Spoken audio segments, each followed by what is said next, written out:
I prepared myself while I was in prison and I got plenty of exercise because when I came out, I did a lot of walking.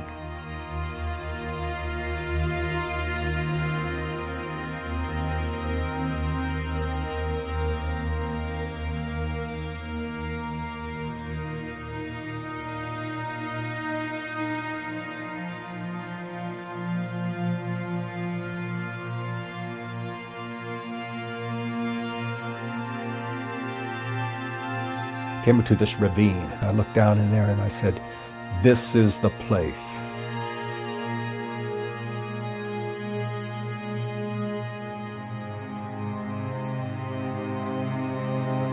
Set up my tent, spent the next 34 days camping out in that ravine. My housing options were basically living rough.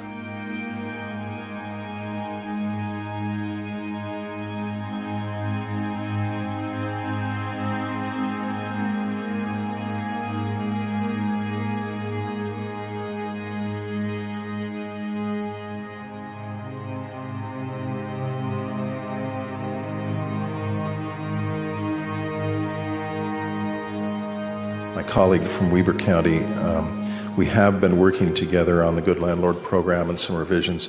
One of the aspects of that has caused heartburn for some in the Department of Corrections, in the housing community, there are a number of other communities that are concerned about the extent to which, under current law, cities have the ability to put in place as a requirement to participate in the Good Landlord program penalties on landlords who lease or rent to individuals who have been convicted of certain crimes within the last 4 years. There's been a lot of controversy surrounding the felony exclusion.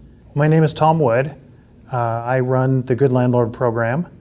I teach good landlord training classes for the cities throughout Utah that have good landlord classes. When it was first introduced in Ogden, there was a lot of pushback against that.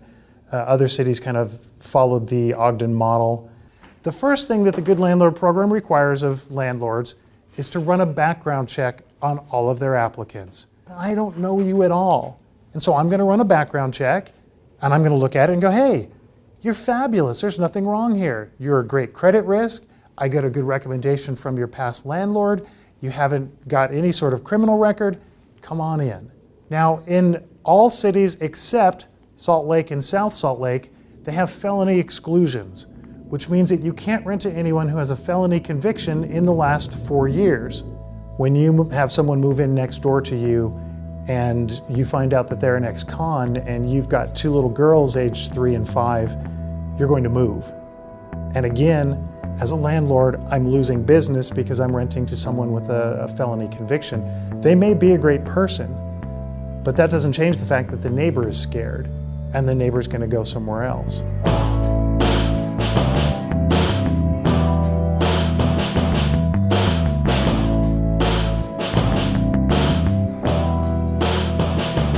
My name's Michael McCanch, and I'm living here in Salt Lake City now after doing 15 years in prison for a sex offense. Coming out of prison, you've got a lot of adjustments you got to make, and people don't understand. It's very difficult for felons, and especially sex offenders, to find housing. So my game plan was to look for alternative housing. I wasn't going to go from apartment complex to apartment complex and get the door slammed in my face. I was getting up before dawn and making my breakfast and making coffee and going out to getting on the tracks and going into the city.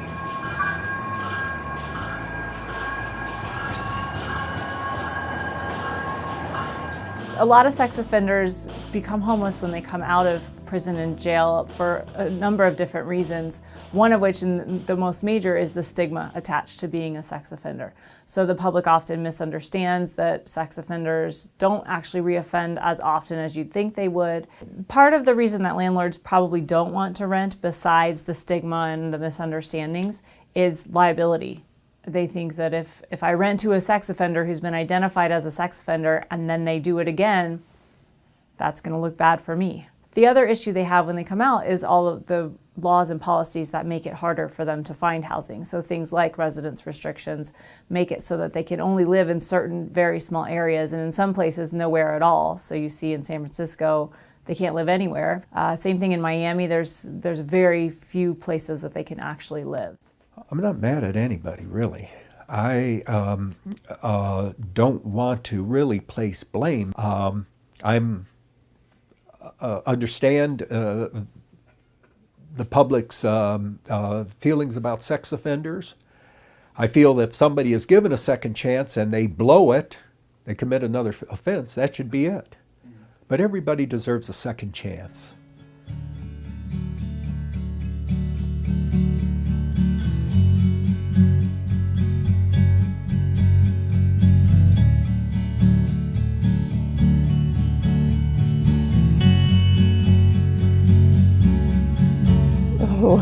When you hear no, no, no over again based off of something that you did 4 years ago, it doesn't really give you much hope to do different. And I don't want us to be who we were 4 years ago. I want us to be better. And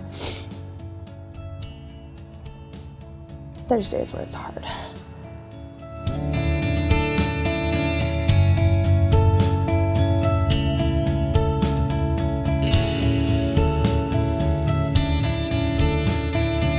Mother of 2 little girls, 5 and 3, married to James. We live in Riverdale.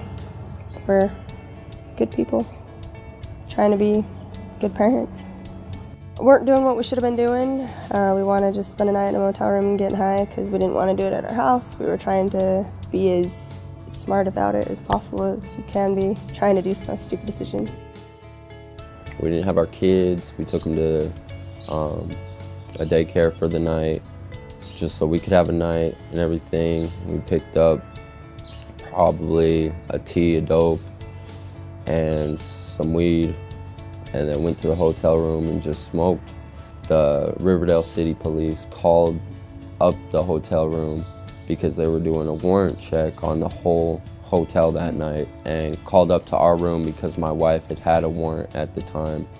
And before they would release my belongings to my husband, they said that they needed to run his name.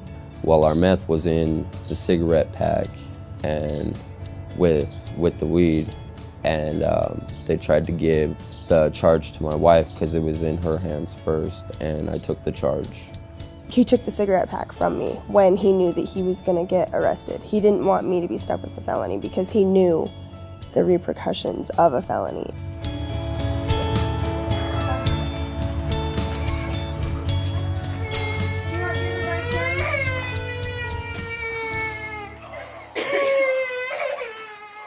We have lived here for 2 years. His mom actually bought the trailer, and we knew the previous manager, and so the manager let her not put us on the lease. So they didn't know.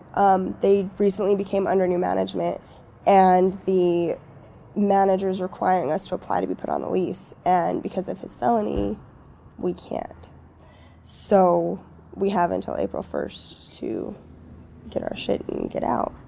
The reason I ask is just because he is on probation currently from a felony from 2012 that will be reduced to a Class A misdemeanor in December. And so the reason why I just asked that firsthand is just because everybody else, if you're part of the Good Landlord program, they won't rent to you if you're a felon. So. Yeah. What was the charges? The charge was possession of a controlled substance. Okay. Yeah, unfortunately, we still use Western reporting, and that would still come up and would disqualify him. You know, I did put myself in this situation. I take full responsibility for it. I'm not denying anything that happened when I got the felony. It sucks for my kids because they have to go through the struggle and don't understand why. And that's what hurts the most, really.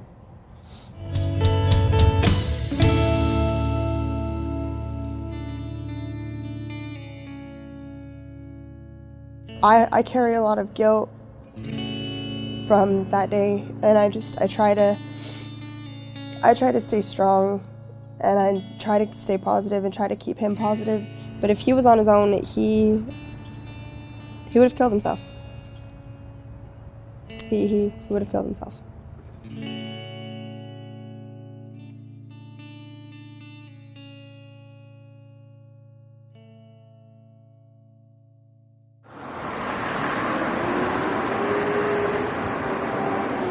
Good landlord programs are city-level programs that different cities, municipalities in Utah use ostensibly to help clean up crime-free areas. There are about 14 cities along the Wasatch Front that use good landlord programs. And one of the common aspects of the program in most of the cities along the Wasatch Front is that landlords are required not rent to tenants who have a recent criminal conviction. Probation and parole officers who are interested in actually helping get people off probation and parole. They have informed us that programs like the Good Landlord program, when there's 50% of rental properties participating or 2/3 of rental properties participating, which is the case in Ogden, that they have a really hard time finding safe, stable housing for people with recent criminal convictions. If you put barriers in place to individuals having a safe, affordable place to live when they come out of prison and jail, you're going to put them at greater risk to going right back where they did have safe, and from their perspective, affordable housing. We don't want government interfering with the process by which individuals, just in a private market, they make decisions about whether they provide their goods or their services to people. But when you put in place a government penalty that really says, we're going to make sure you don't rent to these folks, because if you do, you're going to pay us money at the city of whatever, that's a problem. And it is government micromanagement, and it is interference with decisions that individuals should be free to make in their own private lives. The days of being able to use somebody's criminal conviction or even arrest or criminal charge as a proxy for actual criminality, those days are just gone. It's not a correlation that you can trust anymore. I came out of prison, I had no intention of living in a traditional apartment. I felt, okay, I'm not going to knock my head against a brick wall trying to break through it. I'm going to go around that brick wall. I had no idea where I was going to go, except I knew that I was going to head towards the nearest mountains. My support system while I got out was pretty much the president of UPenn, Molly Prince. I'm a licensed clinical social worker, and my private practice, I work with primarily convicted sex offenders and have done so for the past 20 years. Well, I first heard from Michael a few years ago when we first started Utah Prisoner Advocate Network. And he had contacted me via letter from prison saying that he was going to expire his 15-year sentence. And he had asked if I would be willing to be the recipient of his Social Security card and some funds he was sending out in order to be prepared to get out. So I said, yes, I would do that. The day I was released was a Sunday, July 19th. We went that Sunday morning and checked in and waited for them to bring Mike out, which is the first time we ever met him. Hi, I'm Molly. Yes. This is Lacey. Oh, Lacey, good to meet you. We get in the car and I notice he's just trembling. He was just high anxiety and he's looking around at everything and he's talking a mile a minute. I had no way of knowing how normal this was for him, but I knew he had to be terrified and exhilarated at the same time. I pulled over at a spot that had a little bit of grass and some trees and I said, come on, Mike, let's get out of the car. I wanted him just to like stand on some grass and ground himself.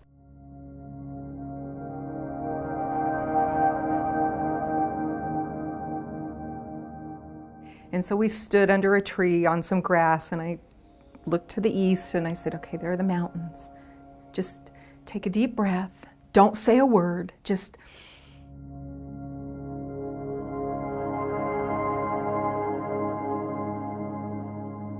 just ground yourself and be here for a minute. And I don't know if he thought I was crazy or not, but he tried to do it.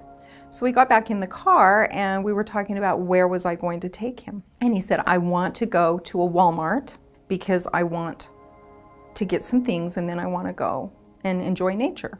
And we pulled into the Walmart parking lot and we got out and there was a basket. And I had fixed a little backpack for him that had some hygiene items in it, you know. We're standing there in this parking lot with him packing his stuff in this grocery basket, you know, packing these bags. And I was like, I don't know how I'm going to leave this man. I made sure that he had my phone number and my information, and I asked him to please make sure he stayed in contact.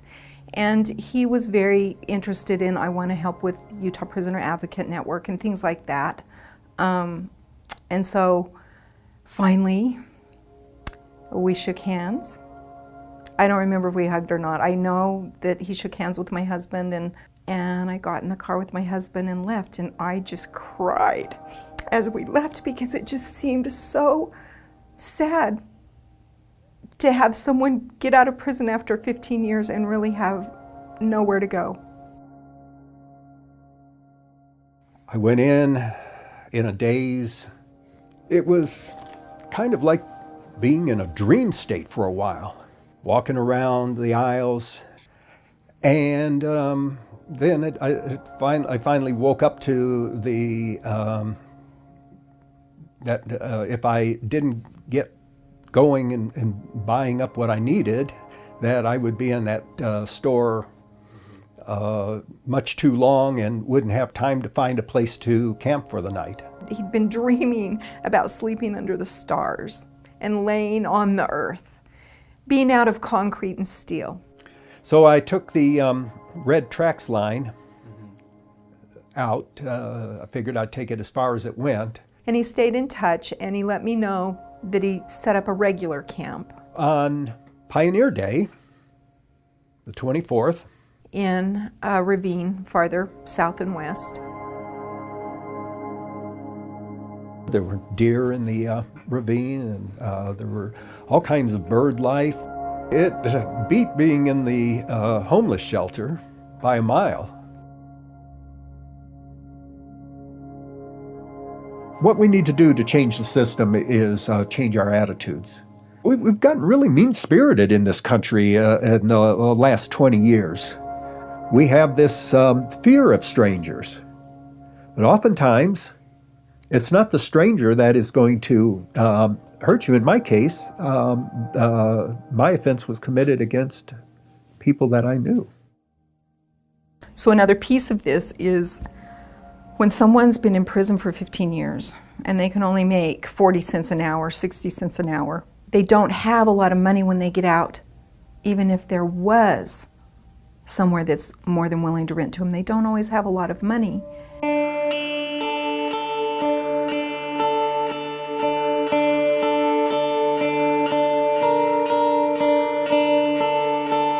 My name is Tanya. I'm a mom of 4 kids, wonderful kids, and I have a felony from almost 30 years ago, and it has been a problem and prevented me from getting adequate, reasonable, accessible housing for me. There's no excuse to commit a crime, but there's reasons, and there was a lot of reasons behind, a lot of emotional reasons why for my actions. I almost lost my home, I almost lost my kids, I almost lost everything. I did go to a theft program that was very, very helpful. With the grace of God and with good behavior, I only did 30 days, but that was enough to scare me straight. Okay, now the very first one just says that I'm denied because of my credit, my lack of credit, and my criminal background did not meet their criteria. I've made 4 attempts to write letters to the CEO, and each time she has stated that she cannot override the felony charge. As stated in my previous letters, I have upheld rejection of your application due to your background and credit history according to our policies. And I said, what about my background? Well, you have a felony. And I went into kind of a panic. While I sympathized with your situation and would love to have you as a resident at the station, I cannot override the rejection of your application. But wait a minute, it's from 27 years ago, and it was just for petty theft. It wasn't even a big crime. And she said, well, when it comes to felonies, they won't budge on that. Until expungement of the felony goes through, we have document, and the felony no longer shows on your background, you will not qualify. Well, there's several reasons why I am trying so hard for this. I need to have a handicap accessible, wheelchair accessible, so there's no stairs. There's no one above and no one below. There's just one level. But they have nice garages. There's always been a problem with going to and from my car. I've had several falls in the wintertime here.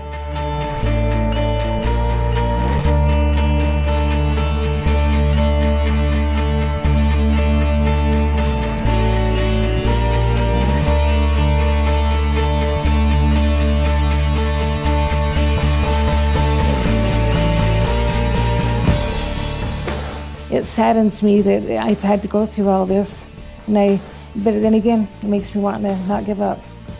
Because I haven't been able to get a straight answer if this particular place I'm trying to get into has this good landlord or whatever felon-free zone.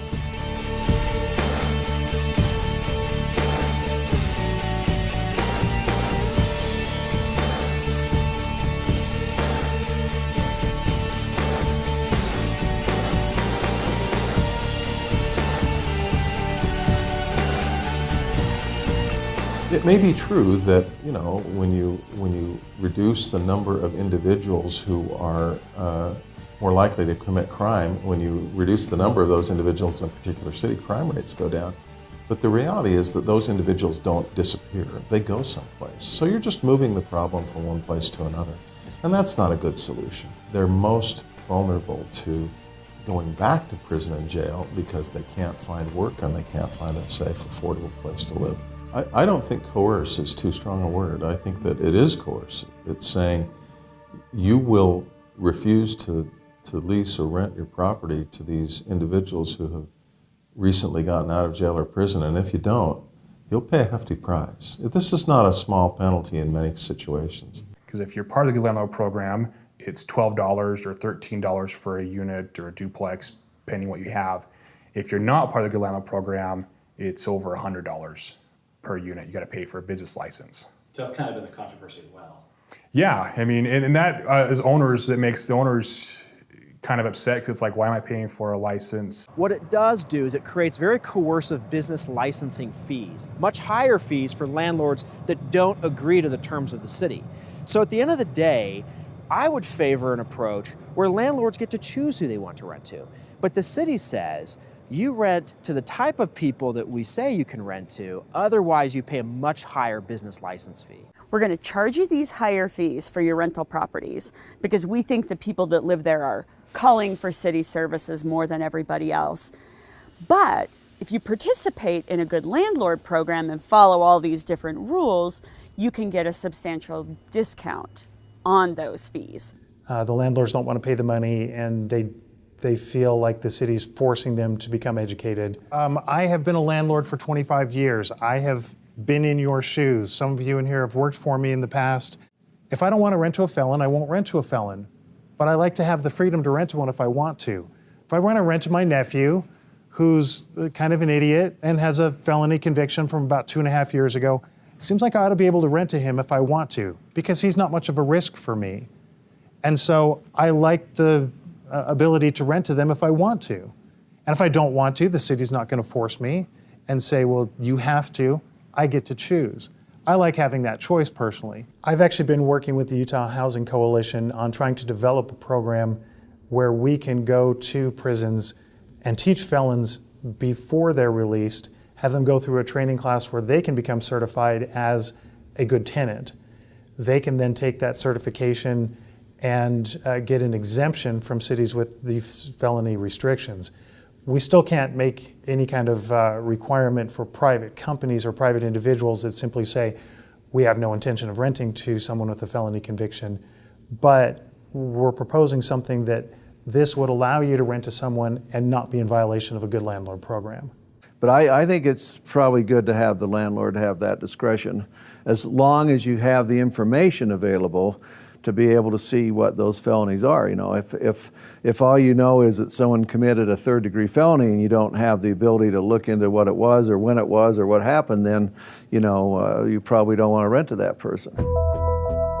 To me, people look at my felony charge like I can never come back from it, that I could never get sober, that basically I wasn't worth the time of fucking day. It's just been hard because my husband is the only one that has, is the only one that's working, and I'm, staying home with our 2 kids. So it's been a mess for us. But Yeah. well, thank you for getting back with me. And Oh, no problem. I'm sorry I couldn't help you better, but, we have to maintain the same standards for everybody. oh, it's no problem. Thank you so much. Okay, thanks. Bye. Bye.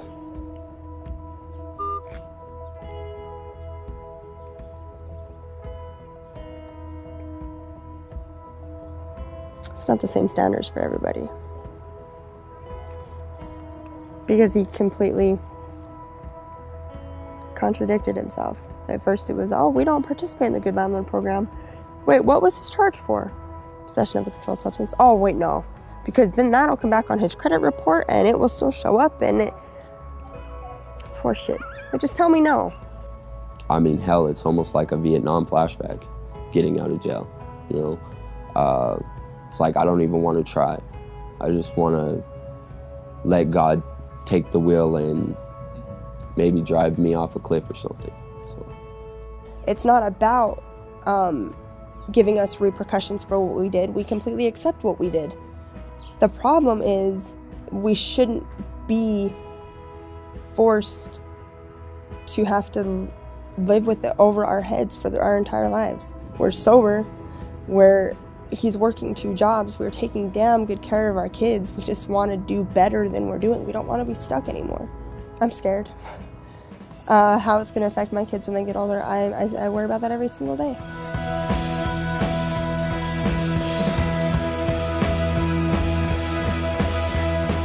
And what's the address real quick? Do you It happen is to know that? 581 Maple Street. Oh, Maple Street, yes. That's a 2-bedroom, 1-bath, $950. That's awesome. I was wondering if you guys are part of the Good Landlord program. We are. You are? Okay. Do you guys do the felony exclusions? The felony has to be at least 4 years old, Mm-hmm. and they have to be completely off paper, off parole or probation. Okay, thank you.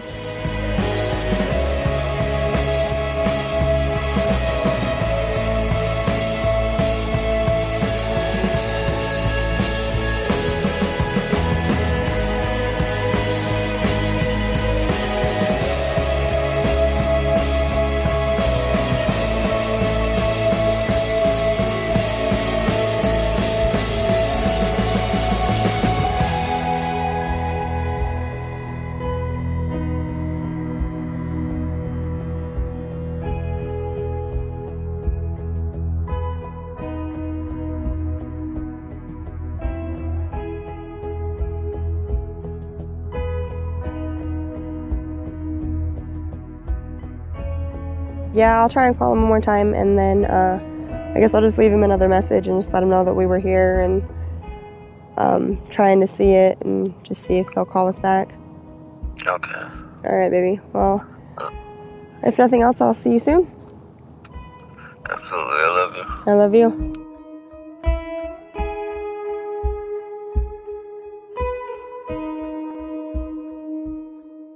I was 18 when it happened. I was 20 when I was convicted, but a friend and I worked the overnight shift at the Jack in the Box, and we both decided, hey, I'm not going to tell, you're not going to tell, and we just had this bright idea to pretend like we got robbed, and he told, and it was stupid, and I've been paying for it ever since. At the time, I had actually been charged with 2 things. The other one was aggravated second-degree battery because my boyfriend had beat somebody up and I wasn't going to tell on him.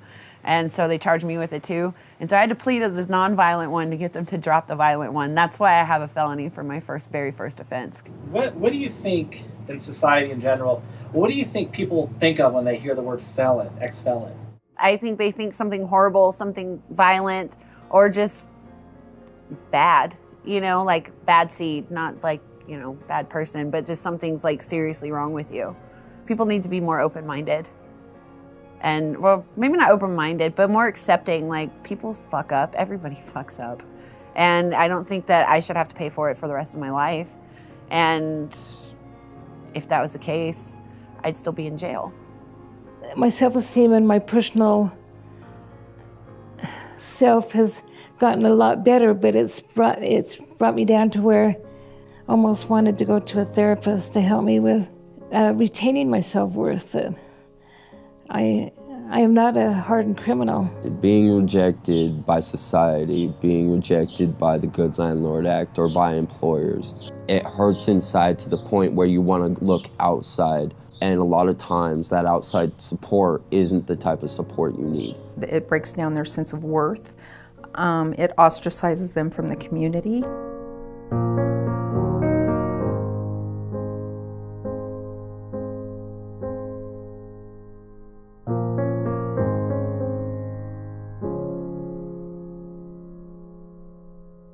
I've been doing research on ostracism for over 22 years now, and I'm interested in basically how does a person who is being ignored and excluded, which is how I define ostracism, how does that person feel?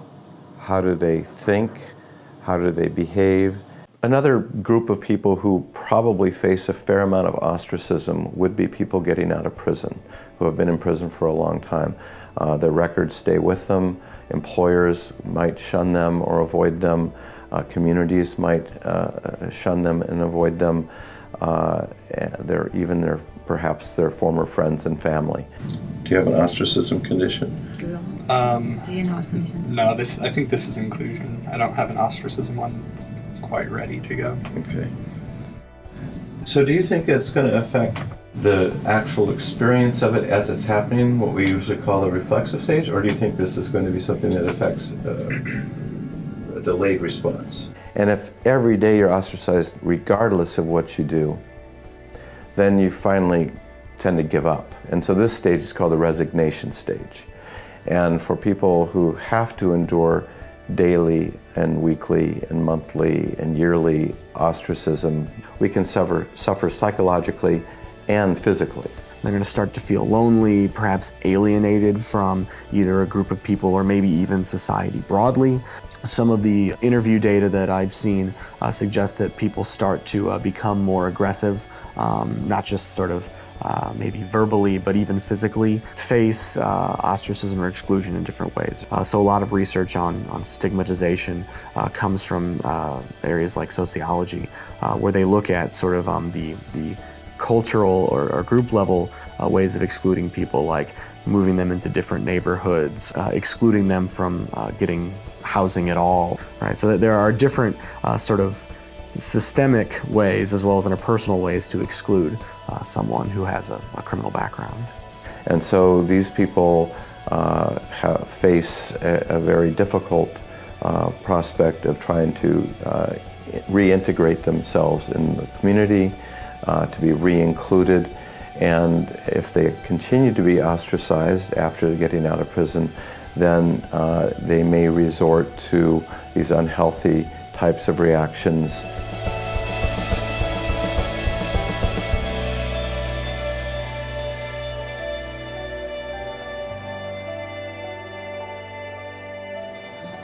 Representative Briscoe. Thank you, Mr. Speaker. I have a meeting tonight at 7:30 with 2 women who got out of prison in May, working on some housing issues. And we get frustrated when we have people go back to prison quickly after getting out of prison. But when they get out of prison, and a very large percentage of property owners say, mark here whether you have a felony, and you have a felony and they won't even take your application. How are we to help these people get back on their feet? How are we to help them make it back in? The woman I'm meeting with tonight spent a lot of time in lockup in solitary confinement, where she got out to go to the bathroom and she got a half an hour a day for a year, and then we let her out of prison, and then we expect them to just kind of make it in society.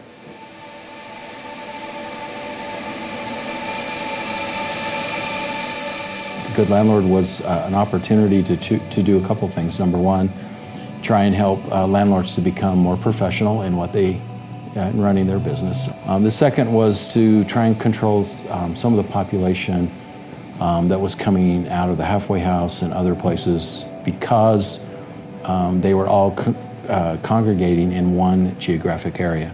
So we put together a program where it required training every other year. We assigned that, or gave the rights to that, to the apartment association to do that training. We built this program for us. This was an Ogden program built by Ogden people for Ogden. What happened as a result of it is it started duplicating all over the state. As a result, I think, of it duplicating so much, then I think the legislature started to get uneasy, and the ACLU was uneasy with the practice. They liked the program except for the felony exclusion.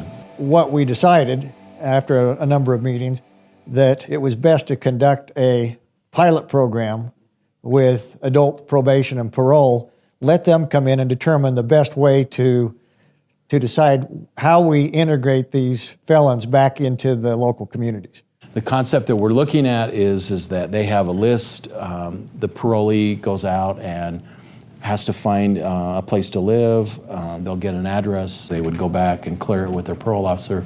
Parole officer would check the list and say, no, you can't live there. Go find another place. And so we would be working on those addresses to kind of keep a lot of high-risk parolees from living so close together. Paul Smith obviously represents a good association, a good segment of our housing industry. So they're in full support of the pilot program. They think very similar to I do, that we just need to make sure that housing stock is not concentrated in small areas.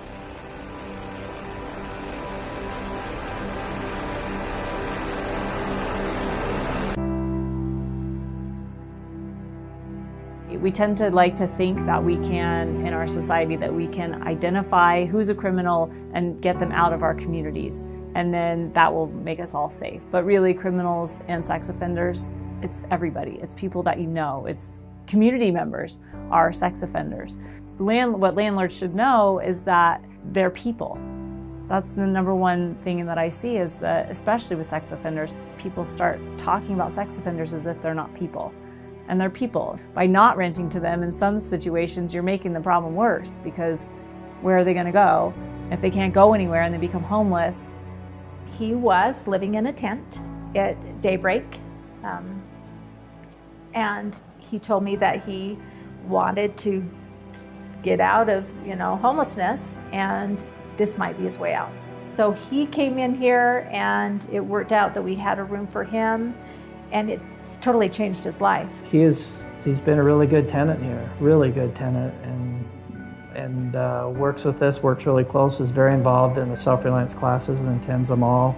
He helps others along the road. He gives a lot of advice to people coming out of halfway houses. And I just got out of prison in July of last year, and I sent a letter to Representative King about some of the problems.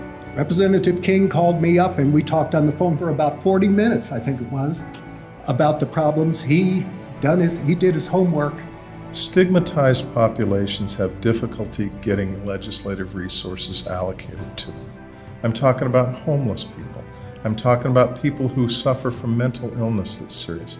I'm talking about people who are substance abusers. I'm talking about sex offenders. I'm talking about prison populations more generally. These are unsympathetic populations. I wish that more of my colleagues up there, not that I'm judging them, because I'm not, they're good men and women up there, but boy, there are times when I marvel at how lacking in compassion and empathy they are. I don't know what to do about that. Most of the people that come here do appreciate the opportunity that we have to come here and rebuild our lives. If I ran a facility that they felt like it was their home and they started to feel stable, that would change their life. They would start to feel stable, they would start to react to that and start to build something better. The people that I have worked with that have been successful, that have come from the halfway houses, they're our best tenants. They're our best guests. It's kind of funny now because I'll go home and tell my husband that some of my very favorite people live in this building who have made some bad choices. We just, as neighbors out there, need to be good neighbors to other people and realize that as we treat people good, they are looking for a way to improve their life. And in many cases, they may move into your community, may not be the perfect neighbor you were thinking might move in, but they can become the perfect neighbor if you're accepting of them and help them in every way that you can to share, because isn't that why we're here on the earth? It's just to help everybody along to get to the same place.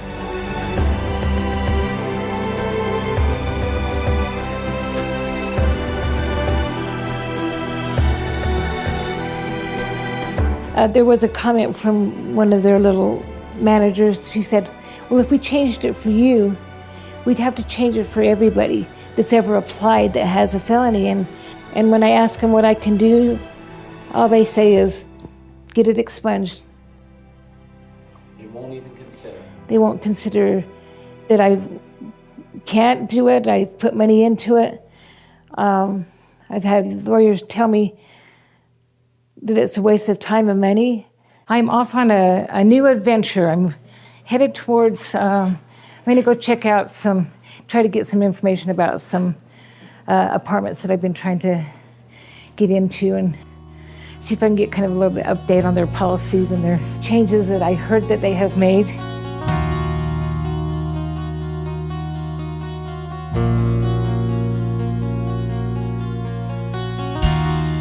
Now with the felony record, we're changing a few things. So we are going through some changes. Some changes. So, yes. Okay. We are sorry that we missed your call. We thank you for your interest in our property. At the tone, please record your message. Yes, my name is Tanya, and I just was needing to get a little bit of information about your property. There's just a lot of reasons why I wanted so badly to get into these beautiful apartments and to be rejected and be told that I'm basically not worthy because I'm a felon.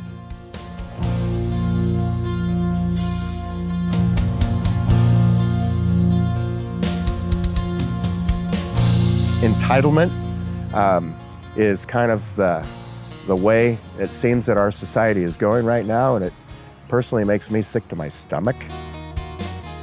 About half of our guys are SOs, sex offenders, and half of them are from somebody who's killed somebody down to somebody who shoplifted one too many times and just went out to prison.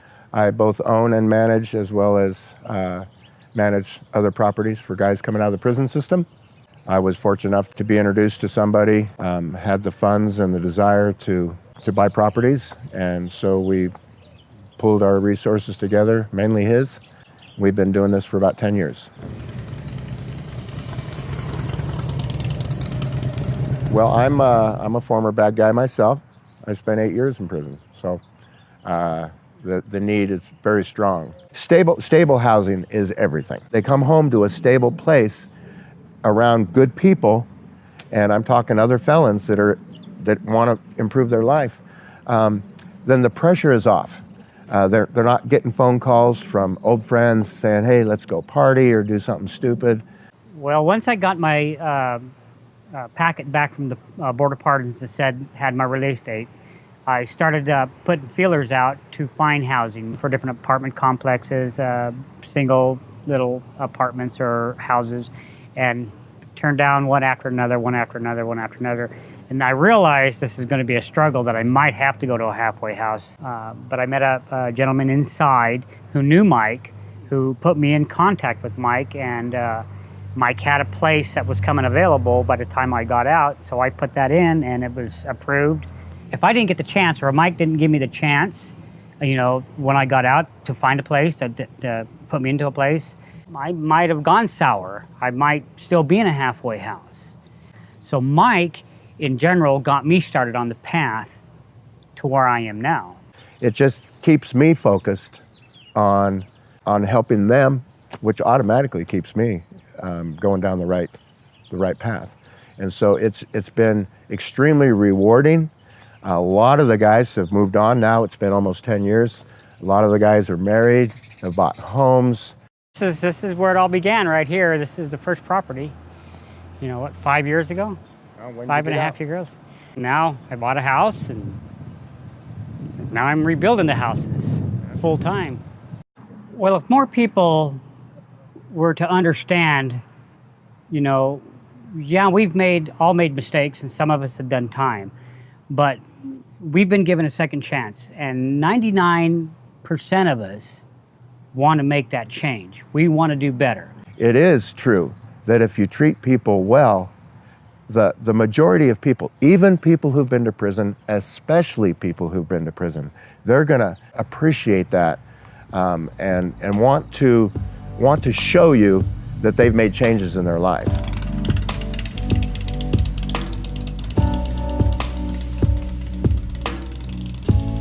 Well, recidivism, I guess, first of all, people throw that word out, and it can mean several different things. It can mean rearrest. It can be another conviction. It is certainly a problem. Now, the statistics show that about 2/3 of people, when they're released from prison within 3 years, they're rearrested. And about 1/2 of them get sent back to prison. That's pretty high. We should do better than that. In the past, we seem to broad brush stroke a lot of things. We seem to set up this broad parameter that just applies to kind of everybody out there, and you either meet this parameter or you don't. I feel like this needs to be much more of an individual thing. 20 years ago, I don't think that blanket housing bans would have caused much of a stir. But you're right, there is an increased awareness of, you know, the criminal justice system and the effects that that has on our larger social fabric.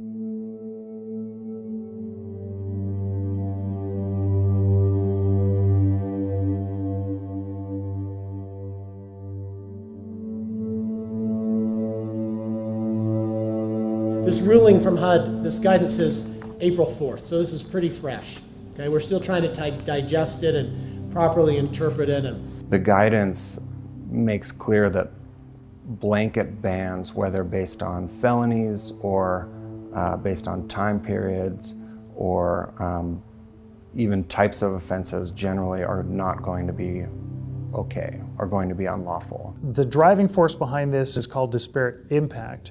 This is where a neutral policy, such as you can't rent to felons, well, felons as a group is multiracial, multicultural, multinational origin, multi-sex. African American and Hispanic individuals are incarcerated at a higher percentage than Caucasian individuals. And so having a no felon policy has a disproportionately negative impact on African Americans and Hispanics. Fair housing is all about treating everybody what? Fair. Equal. The same.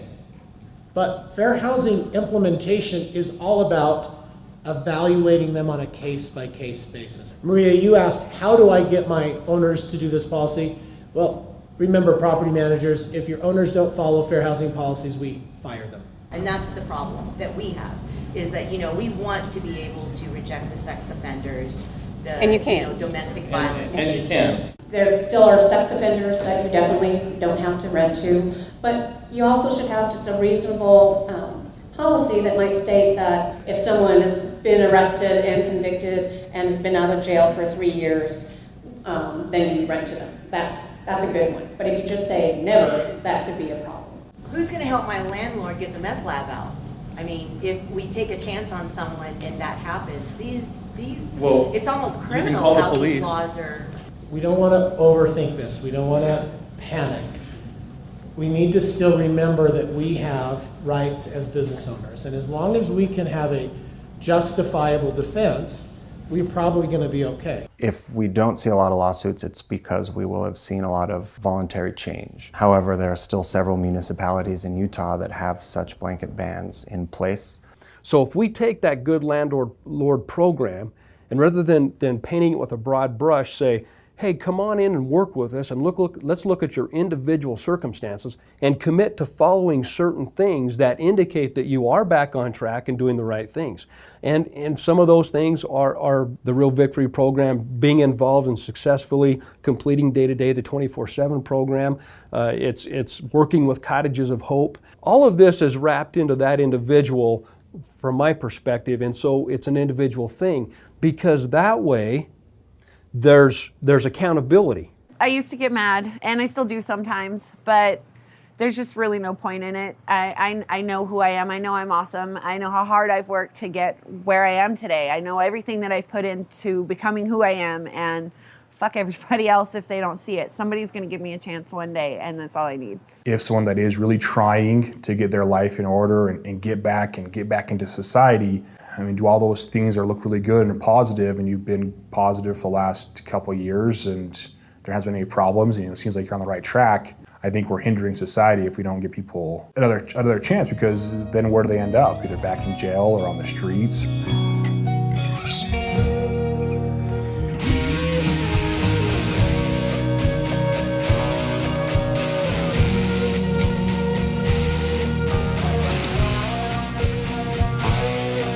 My kids in particularly, they don't understand that, well, daddy's making enough money.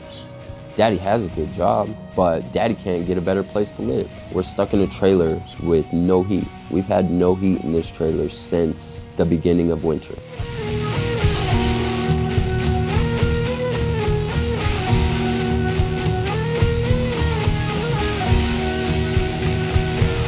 Like I was saying, my husband's on probation for a felony from 2012, and I was just wondering if you guys would be willing to rent to us, or at least give us a shot at an application. I don't see, like, how do I say this?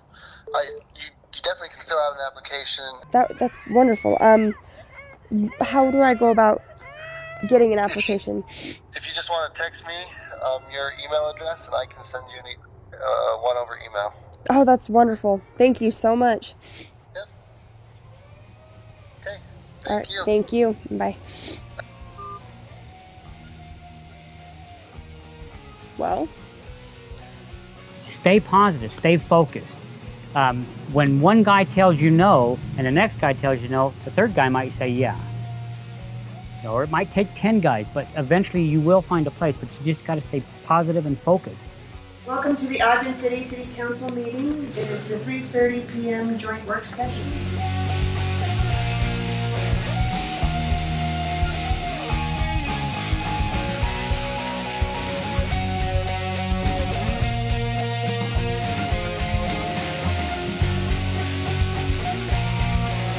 They just want our program not to have a felony exclusion.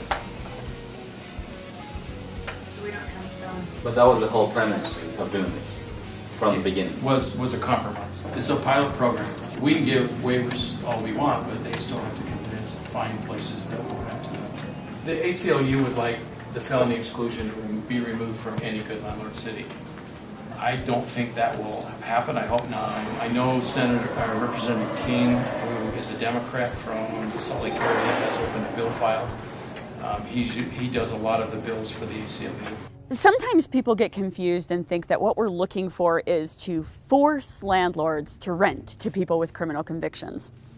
The ACLU is a civil liberties group. We would never force private property owners. We just want cities to get out of the business of forcing landlords to discriminate against this group of people. One of the things that I think the felony exclusion leads to, and that I'm concerned about in terms of the communities that we're talking about, you have greater likelihood of segregation. It leads to, or it can lead to, a ghettoization of communities in a way that I think is harmful.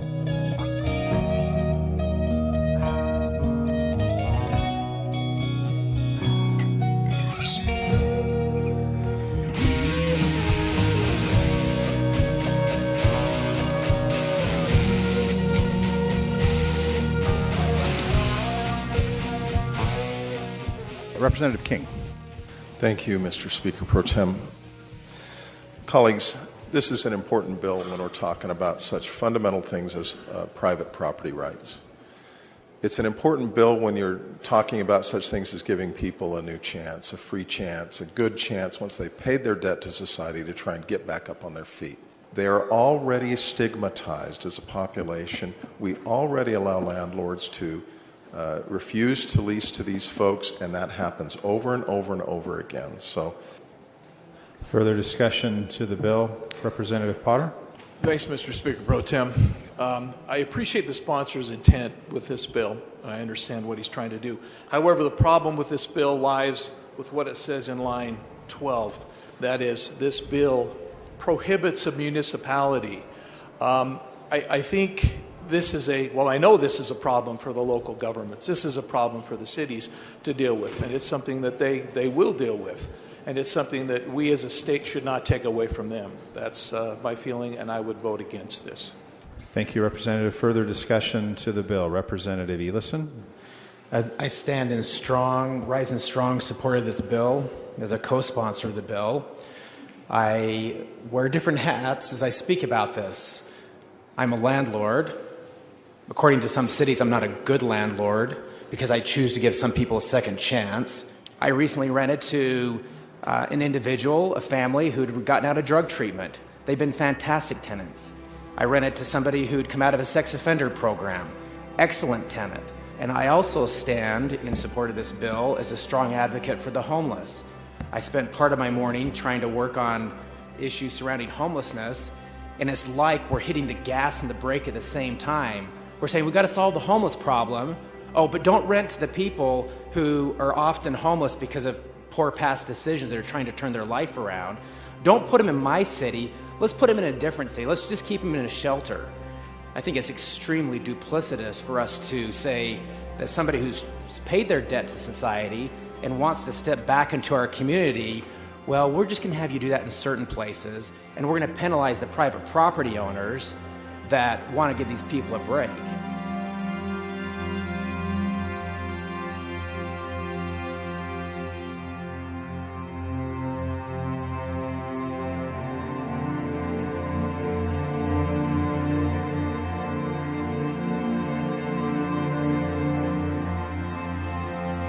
How is it living here with your dad? Tell me kind of. Well, I mean, it's nice. Like, it sucks. I'm 33 and I live with my dad, you know, but I have my own apartment downstairs, so it's not quite so much like I live with him, but it still sucks. I'd like to be on my own, living in my own place. I feel like that's how it's supposed to be done. You know, I'm a mom, and this is not where I saw myself at 33 when I was younger. I think she would like to be on her own, independent, with Grandpa close, but not literally right on top. Mama's cleaning up your stuff, bud. I love him, but we fight. We bicker. We're exactly alike. So we argue about absolutely everything. Mary would get very frustrated. You know, what am I supposed to do? What am I supposed to do? And turn down and turn down and turn down. And that builds over time. She covered the newspapers. She looked for ads on boards here and there. And if we found one, we would go just drive past it to see if it looked like a decent place that she might want to be, somewhere near a bus stop, so on and so forth. And in every case, when she went down to talk about applying and revealed that she had a felony, no matter how long ago, they told her, no, we can't do it. It's like being turned down for job after job after job. The frustration comes out, it gets worse, and it's very hard to watch if it's one of your kids. I'm not going to let negative thoughts intrude on my ability to live life to its fullest. I have a new zest for life since coming out of prison. The prison was a transformative experience. It's true, I shouldn't have been doing drugs. I should have been at home that night. I should have taken care of my warrant. As former people who've made bad choices and gone to prison, we understand now the importance of our laws and all that kind of thing. And what we want What the guys want, what I want for them, is just to be given opportunities like anybody else to come back and prove themselves. And the vast majority of people will do that. I liken it a little bit if you think back to Vietnam, and when the veterans returned home and they were ostracized and they were criticized and they were excluded, and a lot of them simply went into hiding, or they found jobs in places that they could be remote, in the oil fields, or places that they didn't have to interact with society. The same thing can happen in terms of being a felon in society and trying to reintegrate. I feel like, I've said this several times, that when a felon leaves a halfway house, that's when a sentence really starts. You know, where do I get work? Where can I get housing? So I think I would tell landlords to be educated, to know that there are so many felons that are in halfway houses now that they're already working and they have money. They have the deposit. They are ready to move in. They're ready to move on with their life. I don't want to say I'm a prime example, but I am a good example of what can happen when you stay positive and when you surround yourself with awesome people. You're given the chance, take that chance and go with it. You made some bad choices, and so you did some time. And society said, okay, we're gonna let you go out there again, try it again. Take that and run with it. Because behind the bars is not a cool place. Nobody needs to be behind there.